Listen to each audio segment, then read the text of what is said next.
5. भविष्य पुराण विशिष्ट स्थान। भविष्य पुराण विशिष्ट स्थान। भविष्य पुराण का पुराण वाङ्मय में एक विशिष्ट स्थान है। यह पुराण आज के संदर्भ में बहुत ही जीवनोपयोगी है। वर्तमान में जो भविष्य पुराण उपलब्ध है उसमें केवल 28,000 श्लोक प्राप्त होते हैं। व्यास जी की दृष्टि इतनी दिव्य थी कि वे भविष्य में घटित होने वाले सारे रहस्यों को उन्होंने पहले ही इस पुराण में लिपिबद्ध कर लिया।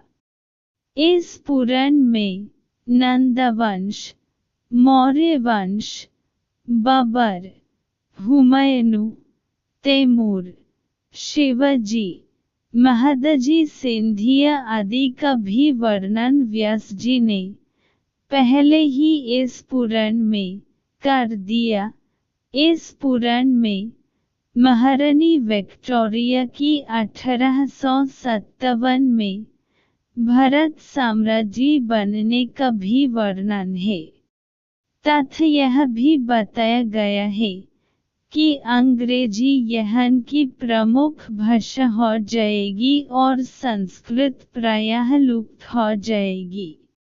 रविवारे च फाल्गुनी चैव फरवरी षष्टिः दिया तदुदाहर वृद्धिष्म।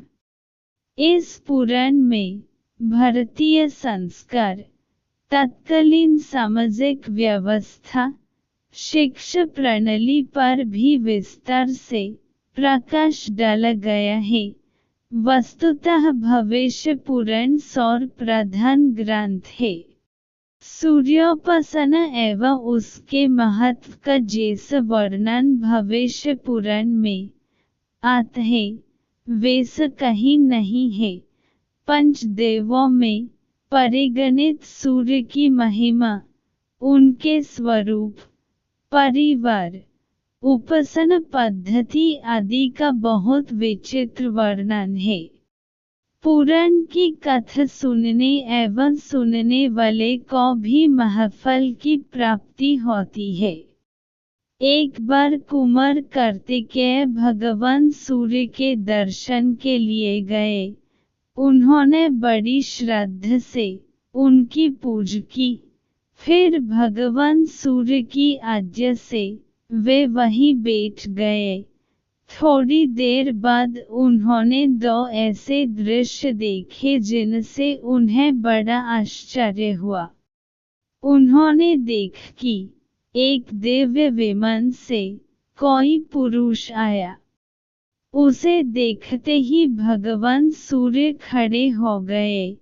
फिर उसके अंग को स्पर्श करके उसका सिर समूंघ कर उन्होंने अपने भक्त वात्सल्यता प्रकट की एवं मीठी मीठी बातें करते हुए उन्हें अपने पास बैठ लिया। ठीक उसी समय दूसरा विमान आया।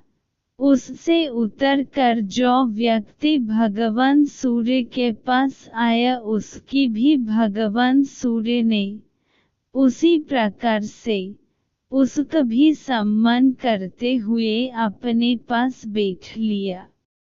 जिनकी वंदना स्वयं भगवान ब्रह्मा, विष्णु, महेश किया करते हैं, उन भगवान सूर्य ने दो साधारण व्यक्तियों का इतना सत्कार क्यों किया, यही कार्तिकेय कुमार के लिए आश्चर्य का विषय था।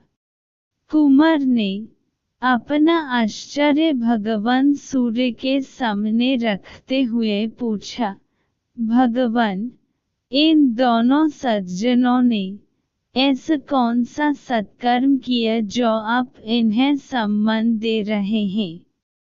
भगवान सूर्य बोले, ये सज्जन जो पहले आए, अयोध्या में इतिहास पुराण की कथा कहा करते थे। कथा सुनने वाले मुझे बड़े प्रिय लगते हैं।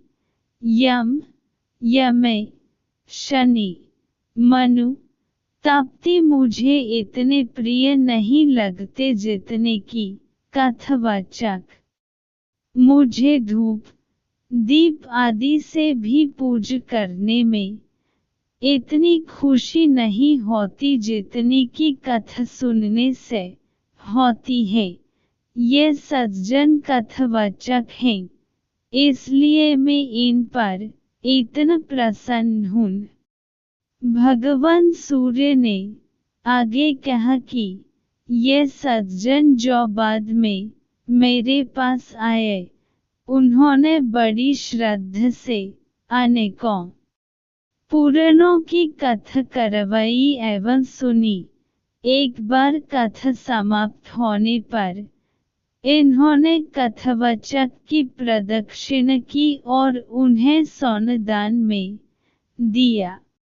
इन्होंने कथावाचक का सम्मान करते हुए श्रद्धापूर्वक कथा सुनी, इसलिए मेरी प्रीति इन पर बहुत बढ़ गई।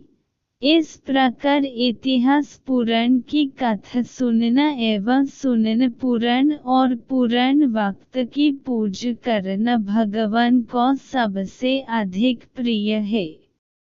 इस पावन पुराण में श्रवण करने योग्य बहुत ही अद्भुत कथाएं, वेदों एवं पुराणों की उत्पत्ति, काल गणना, युगों का विभाजन, 16 संस्कार, गायत्री जप का महत्व, गुरु महिमा, यज्ञ कुंडों का वर्णन, मंदिर निर्माण आदि विषयों का विस्तार से वर्णन है।